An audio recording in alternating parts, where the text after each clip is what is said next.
नहमदुहु व नसल्ली अला रसूलिहिल करीम। अल्लाह जल्ल शानुहु के हमारे ऊपर जहाँ और इनामात हैं और अनगिनत इनामात हैं, उनमें से एक बड़ा इनाम ये भी है कि अल्लाह जल्ल शानुहु ने हमें एक आज़ाद इस्लामी सल्तनत अता फरमाई। इसके पीछे लाखों मुसलमानों की जानों की कुर्बानियाँ हैं, माल की कुर्बानियाँ हैं, तब जाके अल्लाह जल्ल शानुहु ने ये देश मुल्क पाकिस्तान हमारे मुक़द्दर फरमाया। अल्लाह जल्ल शानुहु ने हमारे देश को हर एतबार से नवाजा। ये अलग बात कि कोई कदर करे या न करे, आप अपने देश के अंदर यही देख लें कि अल्लाह ने चारों मौसम हमारे मुल्क पाकिस्तान को अता फरमाए। फिर हर किस्म के फल, हर किस्म के अनाज, सब्ज़ियाँ, अजनास अल्लाह जल्ल शानुहु ने वाफिर मिक़दार में हमारे देश को अता फरमाई। ये तो अल्लाह जल्ल शानुहु की तरफ से एक मादी इनामात हैं।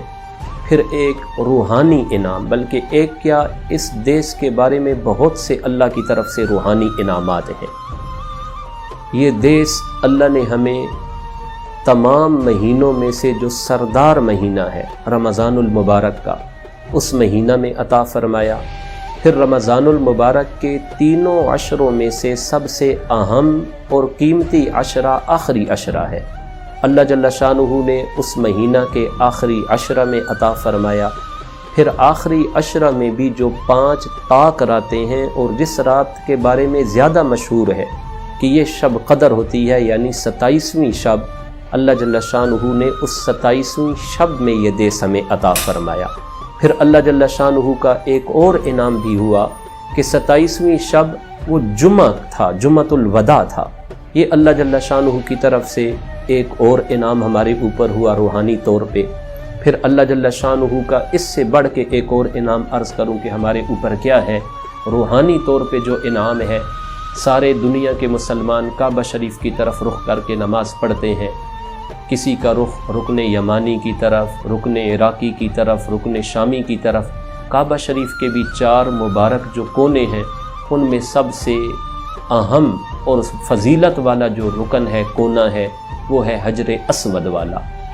हम मुसलमान पाकिस्तान के जो बासी मुसलमान हैं, हम जब किबला की तरफ रुख करके नमाज पढ़ते हैं तो हमारा रुख हजर अस्वद वाले कोने की तरफ होता है। ये अल्लाह जल्ल शानुहु का हमारे ऊपर बहुत बड़ा इनाम है।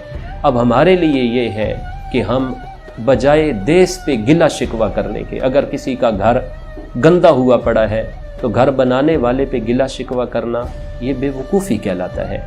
हर आदमी अगर अपने हिस्से का काम करे कि मेरे हिस्सा में ये आता है, ये आता है, वो सफाई सुथराई करे, तो वही गंदा घर जो गंदगी से भरा पड़ा है वही जन्नत का नमूना बन सकता है। हमारा देश है पाकिस्तान, बजाय इसके कि हम गिले शिकवे करें कि हमारा देश ऐसा, इसमें ये हो रहा, वो हो रहा। किसी ने प्यारी बात कही है अपने देश के बारे में ही कि ये न देखो कि भाई वतन पे गिला कौन कर रहा और मेरे ज़िम्मा क्या है, मैं क्या गिला करूं। ये काम न करो, बल्कि हर आदमी क्या करे, हर आदमी अपने हिस्से का काम करे कि ये न देखें वतन से ये गिला, जिससे भी सुने वतन से ये गिला, वतन से वो गिला। कोई नहीं जो यूं कहे वतन को तूने क्या दिया, वतन को मैंने क्या दिया। बजाय गिला शिकवा करने के हर आदमी वतन के लिए कुछ न कुछ काम कर दिखाए, ताकि हर आदमी अपने वतन की नेक नामी का बाइस बने। और ये वतन जिस मकसद के लिए हासिल किया गया, 74वां साल इसका शुरू होने वाला है, अल्लाह करे कि वो मकसद हमें हासिल हो।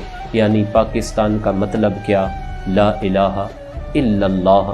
अल्लाह जल्ल शानुहु ये मकसद पाकिस्तान के बासियों को नसीब फरमाए। व आखिरु दावाना अनिल हम्दुलिल्लाहि रब्बिल आलमीन।